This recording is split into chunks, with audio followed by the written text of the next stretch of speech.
Okay, would you want me to address some of the questions brought up in the public comment piece? I think I can certainly. Yeah, if you would like to. I know Yeah. a lot of the audience members left, but this will be on YouTube, and we also have the work session on Thursday. If you would like to, I go think, ahead. yeah, there's definitely some concerns of our ability to respond. I know at the Planning Commission meeting, a lot of questions were asked. The way that those things played out, like we weren't able to answer them.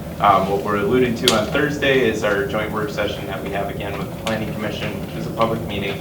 But it's informational, only no actions, decisions are at that time.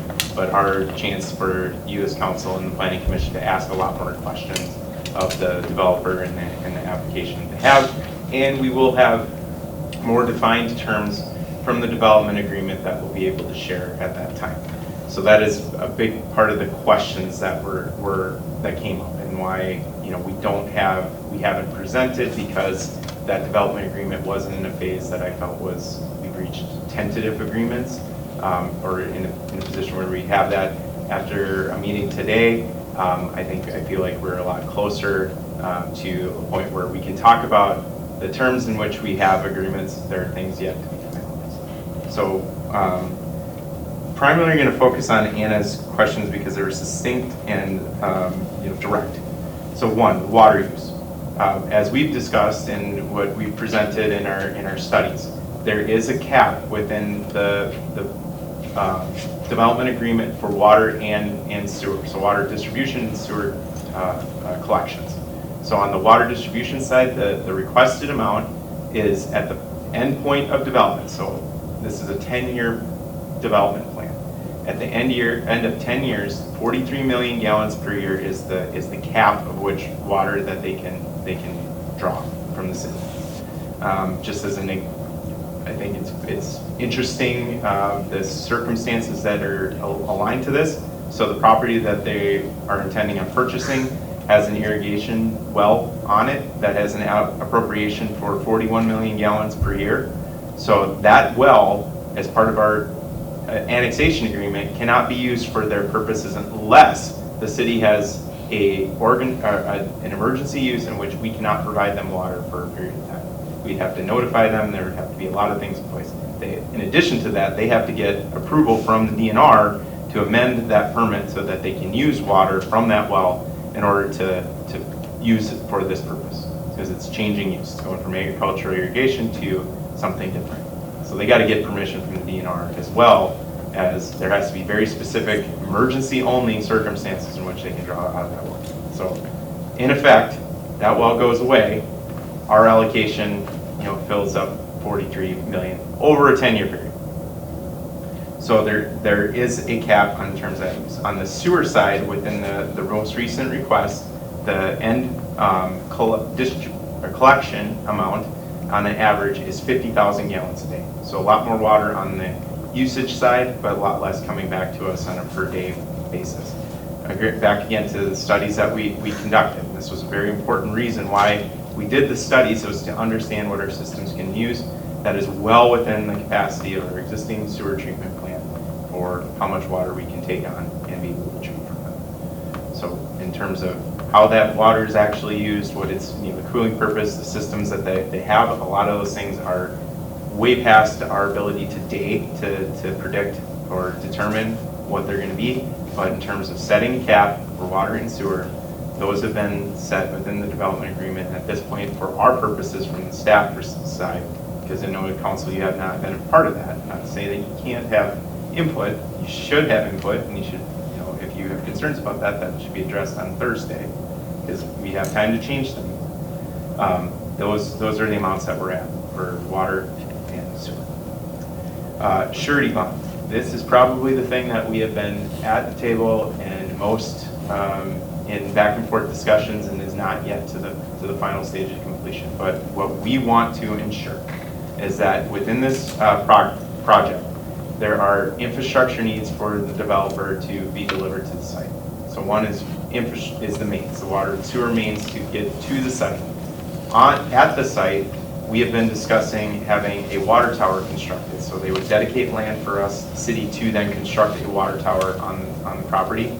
Additionally, we have a new user that would likely be what we call a significant industrial user coming onto the system, they would accommodate that. Even though it's still 50,000 gallons per day, that's still going to be a high level user for us. And what we've talked about is, instead of them being charged a higher rate than everybody else because they're coming into our system, if we can get a forward contribution to that, that would offset any need for us to bill them more. So what we would be asking them to do is what we call a capital improvement charge. So paying us in advance for the improvements that we're going to have to make at the sewer plant just because of its age. It's 25 years old.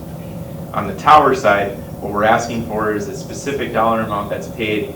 What we're at right now is when that is going to be paid specifically, and then what guarantees are there, the surety about the payment of that amount when the project gets approved. So those things are still on the table, being discussed, and where we're trying to get finalized. John, will those numbers be public by Thursday? Yes. Okay. Yeah. So we can't share them now, but you can share them on Thursday.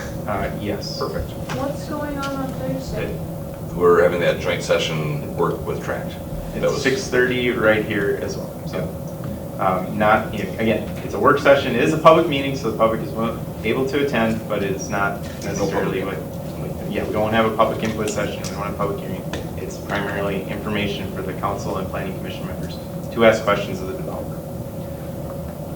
The infrastructure for using another purpose, yes, is the answer. So if the infrastructure is there to serve the site, it can be utilized for purpose. The pipe in the ground is not specialized to the case. It's crafted in a way or designed in a way to handle high levels of flows and then some, but it is not it's not specifically built for data centers. It can be used for many other things. So if this doesn't work and the land stays within the city, it is right now it's in the process of being zoned towards industrial. It is in our comp plan as a planned area for industrial expansion. It's adjacent to our industrial park. Likely that would be a style of use that could potentially be out there if this project doesn't move forward. The noise pollution, as part of our agreements, and Tract has agreed to these, and these are in the process of the land use decisions that are still at the planning commission stage. Noise pollution, any noise, is governed by MPCA. As we talked about recently with an IUP for a local person operating out of their garage, creating noise, the MPCA actually on this instance is something that they would respond to if there's complaints. They would study it and they would address it. So there would be mechanisms in which, if they are generating noise that exceeds the levels allowable from the MPCA into various zones, residential, so if it crosses from this industrial into the residential and it exceeds the thresholds that MPCA and the state have established, then there are repercussions. They do have to do mitigation measures to alleviate that noise pollution. So they cannot do that. That is, MPCA governs that law. We do have noise standards of our own. However, ours are more vehicle related than they are an industrial related purpose, and ours are above, right now, the MPCA thresholds in which this situation would govern are actually more strict than what our standards are. So we would defer to them to manage that however we can support them in the enforcement of it. And it's part of our agreements. If they don't meet those, or if they exceed those and they violate that and they don't have mitigation strategies, then we can revoke their conditional use permit. Taxable income.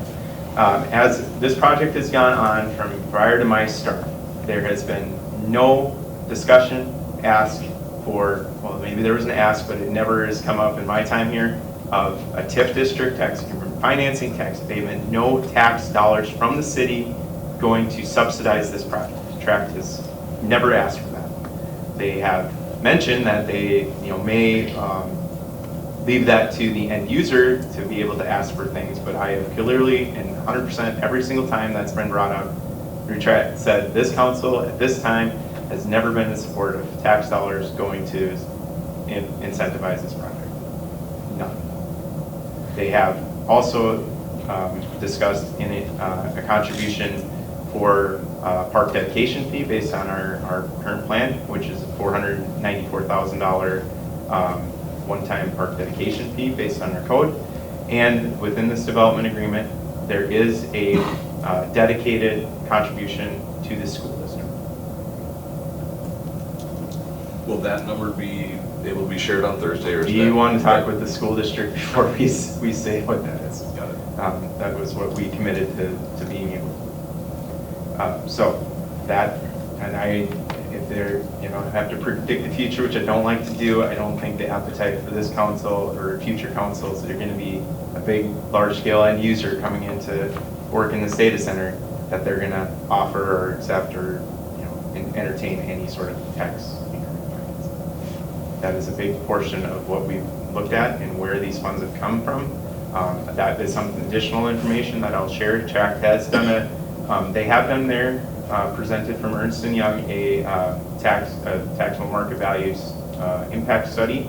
I reviewed that. Laura and I saw the presentation, discussed making sure that are all the assumptions that are going into this correct, because Minnesota is very complicated, and I feel pretty confident in what I saw and that what they've listed, that those are.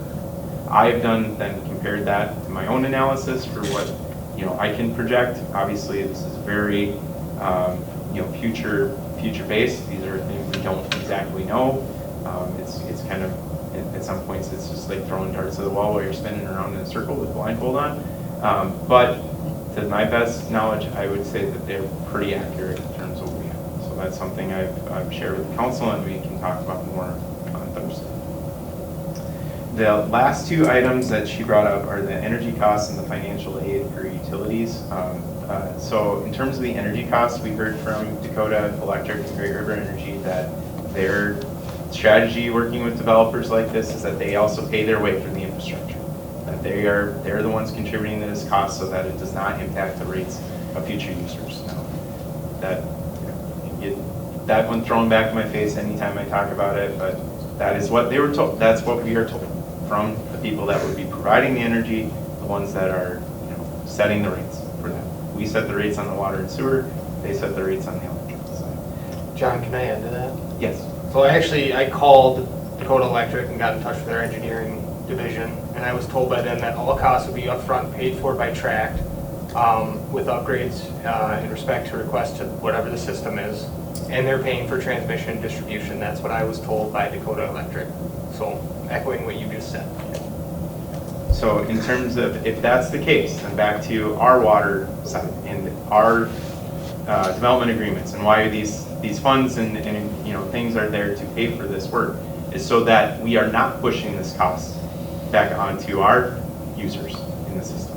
That they're paying their way for these improvements, that we can then take their consumption at the limitations that we are establishing on it, plan for that to be incorporated within our existing system, and plan for that within our capacity to expand the system naturally, whatever growth that we do have. That was part of this, efforts of the study that we conducted back earlier this year, so that we still have existing capacity. So we are not jeopardizing future users, we're not jeopardizing existing users from being able to receive water from us and send their sewer back to us for treatment. That has been a very important element in every conversation that we started with, and I will say I will give Tract a lot of credit on they've heard that and they've incorporated that into these allocations and requests in this development agreement. Really quick, and Yep. just not only the cost, like with electricity, isn't it also true that use of that electricity, the residents are priority over industrial? Is that, so it's not even the money. We're not going to have an outage just because they're using too much power.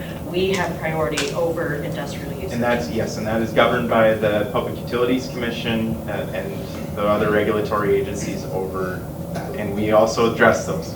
Any state regulatory agency that has influence over Tract in the data center in the project, they have to meet those. If we are not satisfied that they are not meeting those standards and guidelines, we can revoke the CUP. We can take this away. If they are not doing that, that is part of the agreements. That is what Tract is asking. So to Laura's point, I mean, I believe we asked Dakota Electric when they're sitting here, you know, what about blackouts? What do you think, or is this gonna happen? And they said they would not overcommit to the system. This is their, and when I talked to them, they said this is their first one on their system. They have standards that they have to meet in the plan of increasing and providing this, that they have to, again, they cannot just add to more power because this is a high-end user at the sacrifice of everything. They have regulations they need to. So the financial aid for the utilities is not something that we will. However, I feel that based on this plan, if accepted and approved, that is something that will put us in a position in which our rates are absolutely not going to go up. Understandably, this development is going to take a long time, so there's going to be a lot of time before the users are coming into full fruition. Their allotments are expected to be in phases, so they're not asking for the full 43 million gallons in the first year. They have caps in which the first couple of years that are lower. So we will be able to anticipate and plan for where those rates need to be. The way our current system is, and with the kind of excess capacity that we have, both on the water side and the sewer side, it is, in theory, very possible that by them coming onto the system and staying within these limitations, that the revenue we would receive from those water consumptions and sewer distribution back to us are higher than the cost of the operations which they're going to, it's going to take to serve that. So therefore, back to that chart that Clinton showed, inflation outpacing revenues, it's the opposite. Revenues outpacing operating costs. If that is the case, that is absolutely something we can look at and explore and build into our rate structure, and if nothing else changes, if everything stayed status quo today and we add that into the system, I would say in confidence that you could lower your water and sewer rates. How much? I don't know. That's not the answer. But in theory, if you're budgeting for that and then you have now new revenues that are outpacing your expenses, in theory, you can lower them. Say, question for Thursday, are we, and maybe you already covered this, and apologies if you did, but one of the questions that I've seen a lot is like, are they going to be held to, like, obviously you said they're going to be capped at X number of million gallons. If they go over, that's in the stipulations and the agreement and how those that's things going to be aren't addressed? yet in the agreement. Those are things that we would have to determine, like what are the circumstances in which you penalties if you. But those are. But that is something we that is brought on your up. mind. Yeah, we Both brought ways up are with looking them, on. Okay. and we're discussing because TRAC's position is that not they're the developer, not the end user. It's like somebody building housing development, selling homes to somebody else. Like those are things that likely we would put into the significant industrial user agreements that we would have with whoever that final user is of the party. So we may not. I'll admit this one we may not have that final answer, but it's something that absolutely is on our radar. It's not something that will be forgotten. Any other questions for Jon? I just wanted to make a couple other points too, is that, this site will be served by Dakota Electric, where a majority of the city is actually served by Xcel. We have a small sliver of, like the northern part of town where residents are served by Dakota Electric, but a majority of Cannon Falls is actually served by Xcel. So if that helps satisfy some of the questions with the brownouts or people worried about that type of a thing. So I wanted to make sure that was cleared up. The other thing, as far as some of the other costs or concerns that maybe it was, I know that it was addressed very early on when when this project was coming out into the public, and now that it's gotten more attention, maybe it hasn't been resurfaced, but there's also the escrow agreement too, where our attorneys that have been working on this, our engineers that have been putting time into this, any other consultants that have been engaged have also been covered under an escrow agreement too. So the city is the time that's been put into that too has been covered. So it's not on the city. So I think that that's another important thing that is put out into the public as well. Thank you for pointing that out. Yeah, thanks, Laura. And thank you, John, for all your work that you've put into this project. It's been, what, 10 months going on now?